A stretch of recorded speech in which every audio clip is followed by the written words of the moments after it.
Alright, I need to write this down. Because I forget things sometimes, and I think that what I heard today was important.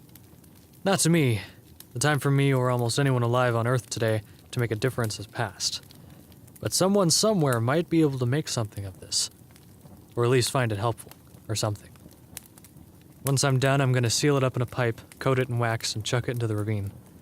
Maybe someday someone will read this and try to put things together, if they're allowed to.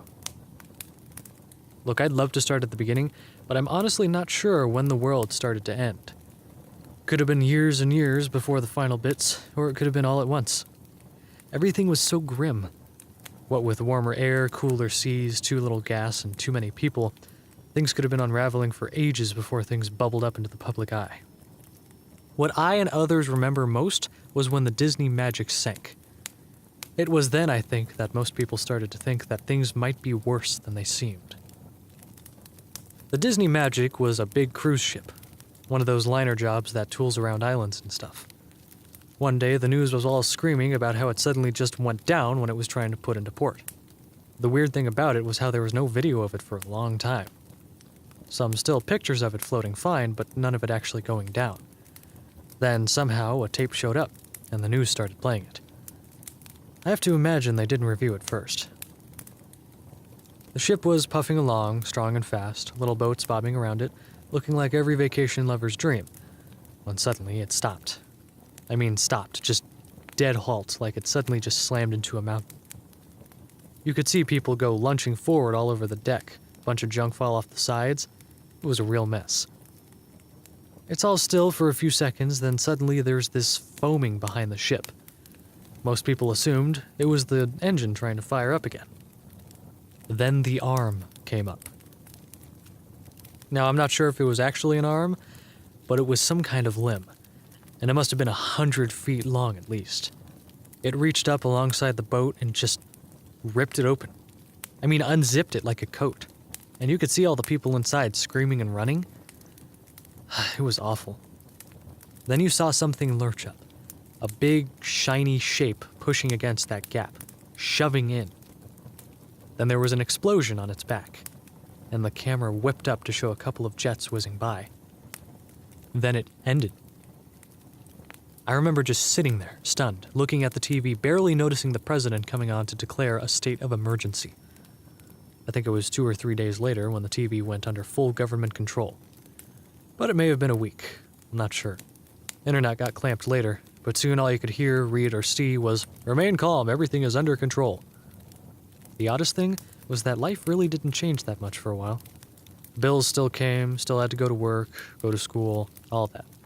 Just a lot more scared faces and a lot more weird talk.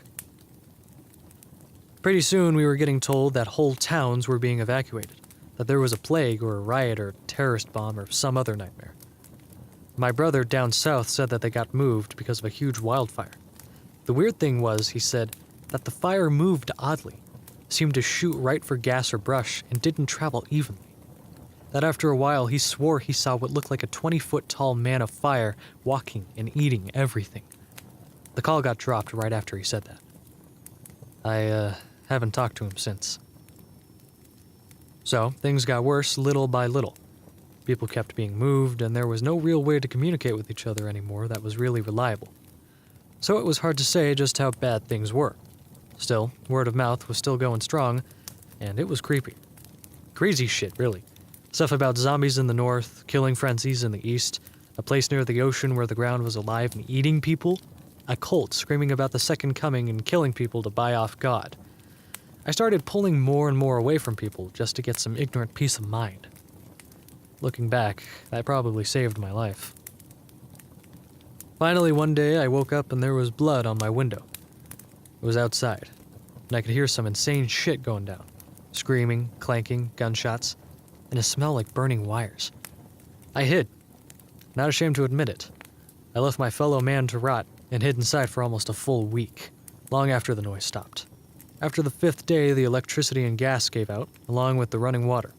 When I finally got hard up for supplies, I poked my nose out and saw that the whole west side of the world was gone. Now, I don't know for sure if it was actually just gone, but there was a cliff that starts 30 feet to the west of my house, and I can't even see the bottom of it.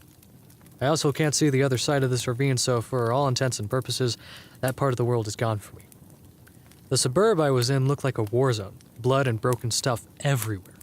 Houses carved up, no bodies though, which I still think was weird. I scrounged up some food and stuff from some of the houses, then went back home. I've been doing that for a while now. Not sure how long, really. Might have been years and years, or just a few months. It's hard to say. Sometimes the sun just sticks out in one spot for what feels like days. Other times these clouds roll in, and you can't see 2 feet in front of you. There's things around, too. I run at the first noise, but I think they're about man-sized, and they seem to like metal. Other little things scramble around in the rubble sometimes, so I try to keep clear. One time a thing that looked like a pill bug the size of a cat crawled out, looked at me and screamed, "Stop!" in perfect English. I hid inside for days. There are also these big blimp things that float around sometimes. They have little bug legs on their undersides. And they look kind of like maggots, but with eyes all over. They eat everything when they land, but most of the time they stay high up. One of these had just passed when I found the hurt guy. He was all ripped up, and looked like one of those SWAT team guys you see on TV sometimes, but his combat suit was all ripped to hell. I dragged him back home, and then we talked. He said that he had been hunting the blimp thing, but had gotten attacked. But he wouldn't say by what. But he looked like he was on his last legs. I fed him some canned beans and some water, and he seemed to come around a little. Asked me who I was, and if I was alright and all that. He seemed kind of shocked when he said he was the first person I'd seen since the west of the world vanished. He told me it wasn't gone, just relocated, but wouldn't say what that meant. I helped him heal up and kept asking who he was, but he wouldn't say. Finally, he said screw it, that his orders were probably no good anymore anyway, and told me. He said he worked for a foundation or something, and that they were like a combination jail and research center. He said that he was one of the agents who went around trying to find strange stuff and keep it from hurting people. I said he was doing a hell of a job so far, and he laughed pretty hard. He said something had happened, and that a bunch of these things had gotten loose at the same time and caused this foundation place to lose control. He said it became a GH0 dead greenhouse scenario. I asked him what that meant, and he looked at me for a while before going on. He said that's what they call a situation where everybody on Earth dies, but the Earth itself is still okay and can support life. I asked what did that matter if everybody's dead, and he smiled strangely. I asked him if anyone else on Earth was still alive, and he said yes, but carefully spread out and contained. After that, I just sort of sat and digested things for a bit, and the man started stretching and checking his cuts. He was starting to pull his boots on when I asked what happens now. He said they have to reboot things. Said they have the technology to recreate almost anything and that making people is actually pretty easy. Said that they would clean out and contain things, rebuild the broken cities, and repopulate them.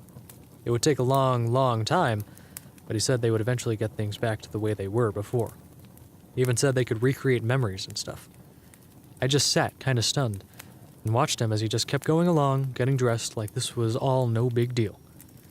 I told him he was nuts, that there was no way people could just forget, that this could all just be swept away. He stopped, looked at me, smiled, then said, "Why not? It's been done before."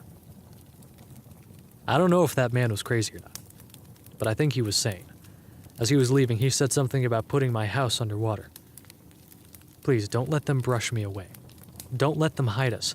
Try and find more. I know there's got to be more people who tried to leave something behind.